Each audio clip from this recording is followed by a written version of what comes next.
Tenth के बाद आपका टेंथ कहाँ चला, ट्वेल्थ कैसे हुआ, ग्रेजुएशन कहाँ से की और डीएलएड की हैं, आप तो बीएड की नहीं डीएलएड की हैं जो कि प्राइमरी स्कूल मिला, ये कैसे सफल रहा? सर मैंने पहले ही बताया कि मैं अब प्राइमरी स्कूल मेरी जितनी भी एजुकेशन है वो गवर्नमेंट कॉलेज और गवर्नमेंट स्कूल के थ्रू ही हुई है। उसके बाद यहाँ पे जब बीपीएससी का एग्ज़ाम क्वालिफाई किया तो उसको उसके लिए खुद सेल्फ स्टडी की, ज़्यादा से ज़्यादा थोड़ा बहुत कोई टॉपिक अगर नहीं समझ में आ रहा है तो उसको थोड़ा बहुत यूट्यूब से देखा। आपने देखा होगा कि बहुत से लोग यूट्यूब पे सिर्फ इंजॉयमेंट के लिए जाते हैं, लेकिन अगर हम पढ़ना चाहते हैं, अगर कुछ करना चाहते हैं, अगर हमारे अंदर जुनून है पढ़ने का, तो हम उसको जितनी भी टेक्नोलॉजीज़ हैं उसको पढ़ाई के लिए यूज़ कर सकते हैं। जब लगने के बाद सबका शादी हुआ या पहले से ही हो चुका?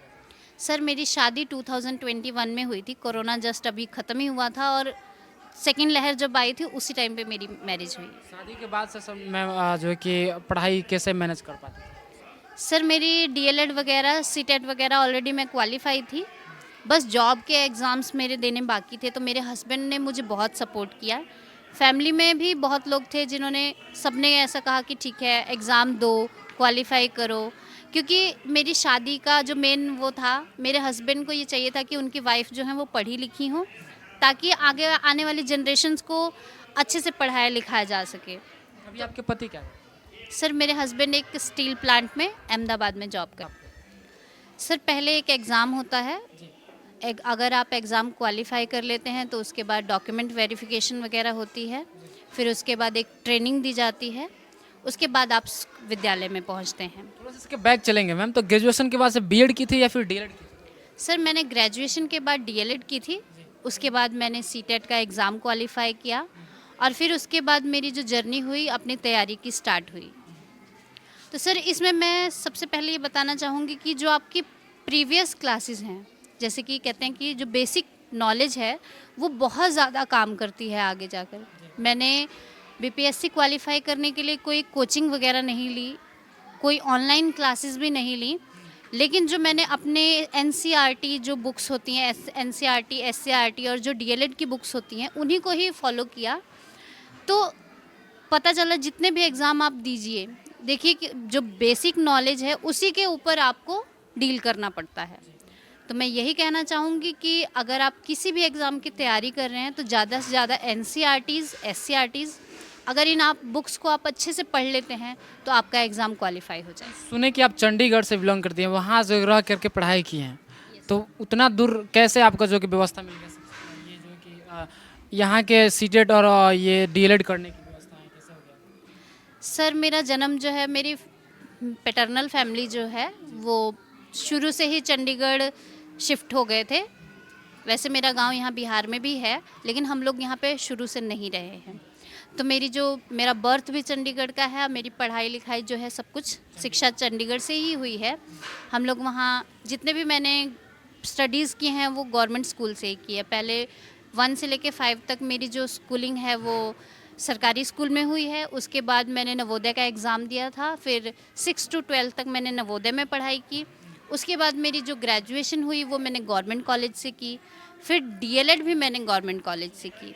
तो सर मैंने गवर्नमेंट कॉलेज और गवर्नमेंट स्कूल से जो स्टडी की है उसके बिहाफ पे मेरे को ये पता चल गया कि जितना अच्छा आपको गवर्नमेंट स्कूल्स में पढ़ाई करने को मिल जाता है, कई बार हो सकता है कि प्राइवेट स्कूल्स में आप सिर्फ कंपटीशन के चक्कर में ही रह जाते हैं। तो मेरी बेसिक नॉलेज के अकॉर्डिंग ही मैंने जितनी भी तैयारी की है वो आगे कर पाई हूँ। थोड़ा सा बात करेंगे सिलेबस को लेकर के, तो इसमें जैसे आपने देखा बीपीएससी टीआरई 1 है, टीआरई 2.0 है, फिर बीपीएससी टीआरई 3.0, अब 4 का भी। नमस्कार साथियों, मेरा नाम है अमर और आप देख रहे हैं अमर एक्सप्रेस चैनल को। साथियों बीपीएससी के थ्रू आप लोगों भी देख रहे होंगे बिहार में आए दिन बहुत ऐसे शिक्षक है जो कि ज्वाइनिंग कर रहे हैं और बीपीएससी में बहुत अच्छे स्कोप है। बहुत मतलब शिक्षक आपको देखने को मिल रहे होंगे आपके सरकारी विद्यालयों में। उन्हीं में से एक मेरे सामने जो बैठी हुई मैम है, इनसे जानेंगे कि इनका कैसे क्या रहा जर्नी और बात करते हैं इनसे और सब कुछ संपूर्ण जानकारी लेने का प्रयास करते हैं। तो मैम सबसे पहले बहुत बहुत स्वागत है हमारे चैनल पर। थैंक यू सर, आपने जो ये प्रावधान किया है कि टीचर्स के थ्रू जो जानकारी है वो आगे जो बच्चे तैयारी कर रहे हों उन तक पहुंच सके, तो आपका बहुत बहुत थैंक यू। मैम हम जानना चाहते हैं कि बीपीएससी के थ्रू जैसे आप आई हैं यहाँ पर क्या क्या प्रक्रिया करना पड़ा था? सर पहले एक एग्ज़ाम होता है, अगर आप एग्ज़ाम क्वालिफाई कर लेते हैं तो उसके बाद डॉक्यूमेंट वेरिफिकेशन वगैरह होती है, फिर उसके बाद एक ट्रेनिंग दी जाती है, उसके बाद आप विद्यालय में पहुंचते हैं। थोड़ा सा इसके बैक चलेंगे मैम, तो ग्रेजुएशन के बाद से बीएड की थी या फिर डीएलएड की थी? सर मैंने ग्रेजुएशन के बाद डीएलएड की थी, उसके बाद मैंने सीटेट का एग्ज़ाम क्वालिफाई किया और फिर उसके बाद मेरी जो जर्नी हुई अपनी तैयारी की स्टार्ट हुई। तो सर इसमें मैं सबसे पहले ये बताना चाहूँगी कि जो आपकी प्रीवियस क्लासेस हैं, जैसे कि कहते हैं कि जो बेसिक नॉलेज है वो बहुत ज़्यादा काम करती है आगे जाकर।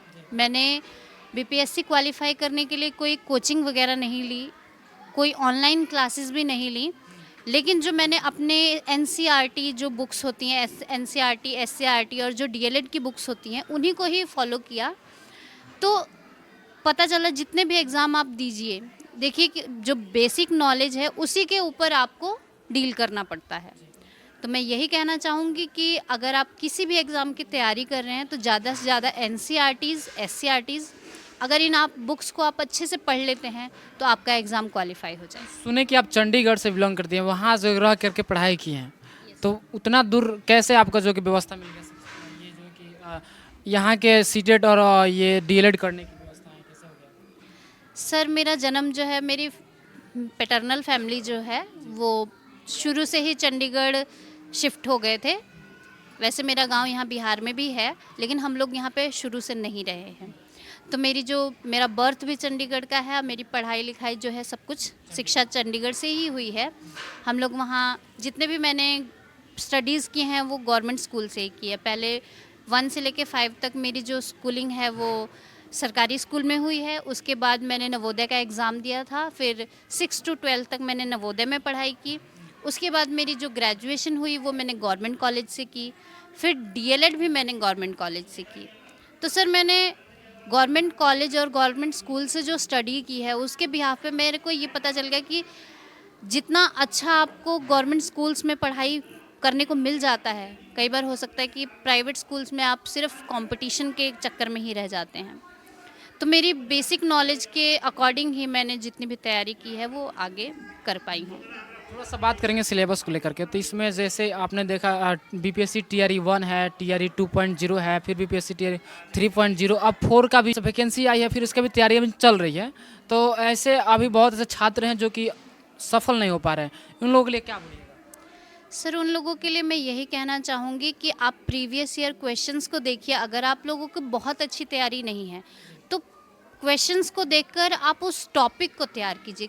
सिर्फ क्वेश्चन पेपर्स या फिर पुराने पेपर्स को देखकर तैयारी करने से आप सिर्फ क्वेश्चंस देख पाएंगे, लेकिन अगर आपने सिर्फ टॉपिक्स को छांट लिया कि पिछले पेपर में कौन से टॉपिक्स को क्वेश्चन आए हैं, तो अगर उन आप टॉपिक्स को तैयार करते हैं बेसिक तरीके से एनसीईआरटी एससीईआरटी से, तो आपके सफल होने के चांसेस जो हैं वो 90% हो जाते हैं। सर मैम आप सेल्फ स्टडी की थी, उसके मतलब सेल्फ स्टडी के बावजूद भी मतलब आप जो है कि बदौलत यहाँ तक पहुँची, लेकिन बहुत ऐसे छात्र हैं जो 2-3 बार बीपीएससी मतलब एग्ज़ाम में बैठ चुके हैं लेकिन क्वालिफाई नहीं हो पा रहे हैं मैम।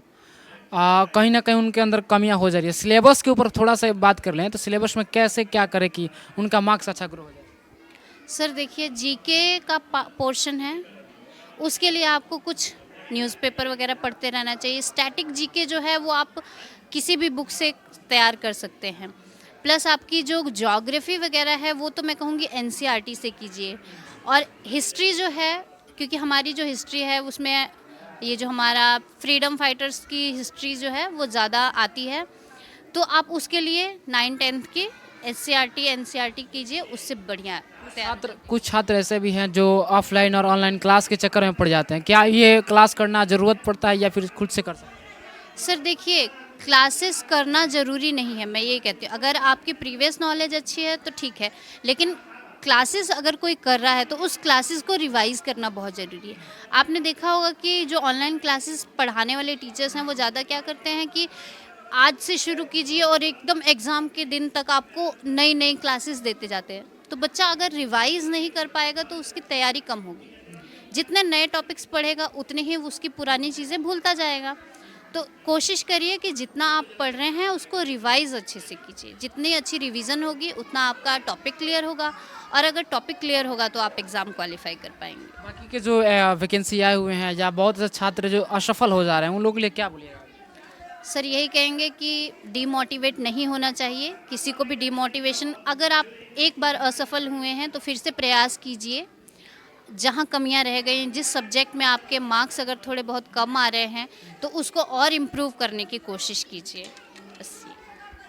चलिए, ये सब रहा मैम का जर्नी। मैम थोड़ा सा बात कर ले आपके जर्नी के ऊपर। रियलिटी में आप जो जर्नी सुनना चाहते थे अभी तक नहीं बताई आप। जैसे भी बात करें टेंथ की बात से, तो टेंथ के बाद आपका टेंथ कहाँ चला, ट्वेल्थ कैसे हुआ, ग्रेजुएशन कहाँ से की, और डीएलएड की हैं आप, तो बीएड की नहीं डीएलएड की हैं जो कि प्राइमरी स्कूल मिला, ये कैसे सफल रहा? सर मैंने पहले ही बताया कि मैं अब प्राइमरी स्कूल, मेरी जितनी भी एजुकेशन है वो गवर्नमेंट कॉलेज और गवर्नमेंट स्कूल के थ्रू ही हुई है।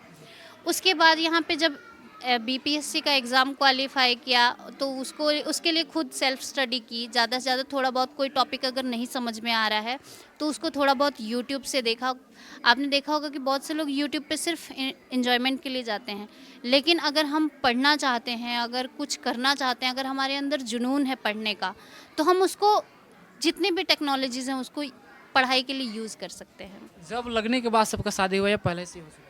सर मेरी शादी 2021 में हुई थी, कोरोना जस्ट अभी ख़त्म ही हुआ था और सेकेंड लहर जब आई थी उसी टाइम पे मेरी मैरिज हुई। शादी के बाद से सब मैं जो है कि पढ़ाई कैसे मैनेज कर पाती थी? सर मेरी डीएलएड वगैरह सीटेट वगैरह ऑलरेडी मैं क्वालिफाई थी, बस जॉब के एग्ज़ाम्स मेरे देने बाकी थे, तो मेरे हस्बैंड ने मुझे बहुत सपोर्ट किया। फैमिली में भी बहुत लोग थे जिन्होंने, सबने ऐसा कहा कि ठीक है एग्ज़ाम दो, क्वालिफाई करो, क्योंकि मेरी शादी का जो मेन वो था, मेरे हस्बैंड को ये चाहिए था कि उनकी वाइफ जो है वो पढ़ी लिखी हो, ताकि आगे आने वाली जनरेशन्स को अच्छे से पढ़ाया लिखाया जा सके। अभी आपके पति क्या करते सर मेरे हस्बैंड एक स्टील प्लांट में अहमदाबाद में जॉब करते हैं।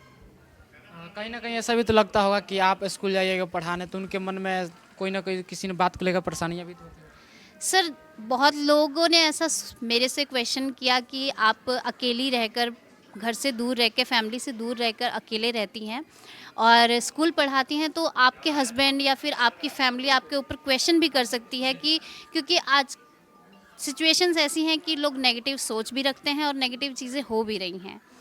तो इस चीज़ को मेरे हस्बैंड और मेरी फैमिली ने बिल्कुल नकारा है और उन्होंने मेरा हर कदम पे साथ दिया है। उन्होंने कभी भी ऐसा नहीं सोचा कि वो अकेली रह रही हैं, तो कुछ उनका विश्वास ही है कि हम इस जॉब में इतनी दूर अपनी फैमिली से रहकर ये जॉब कर पा रहे हैं। मतलब उनका पूरा फुल सपोर्ट रहता है आपको? बिल्कुल सर, एकदम 100% सपोर्ट में है वो। तो आपका केयर करते हैं? बिल्कुल करते हैं फिर सर। तो ये आपको यहाँ छोड़े क्यों? सर केयर करना सिर्फ पास रहना नहीं होता, आप दूर रहकर भी किसी की वेलफेयरनेस को और उसकी केयर कर सकते ऐसे हैं। उनको मन में नहीं लगता है कि यहाँ जा रही हैं, कोई अदर बातें हो जाए, कोई कुछ बोल दे तो कैसा लगता है? सर देखिए, ये हस्बैंड वाइफ के आपस की अंडरस्टैंडिंग होती है। अगर आप दोनों अंडरस्टैंडिंग हैं तो आप दूर भी हैं तो आपके बीच में कुछ गलत नहीं हो सकता है, यही बात है सर। चलिए, बाकी इस वीडियो के देखने के बाद से आपके मन में कुछ ना कुछ प्रतिक्रिया चलता होगा। अगर ऐसा कोई बात है तो आप कमेंट कर सकते हैं। Thanks for watching. मिलते हैं किसी नए वीडियो के साथ, तब तक के लिए जय हिंद।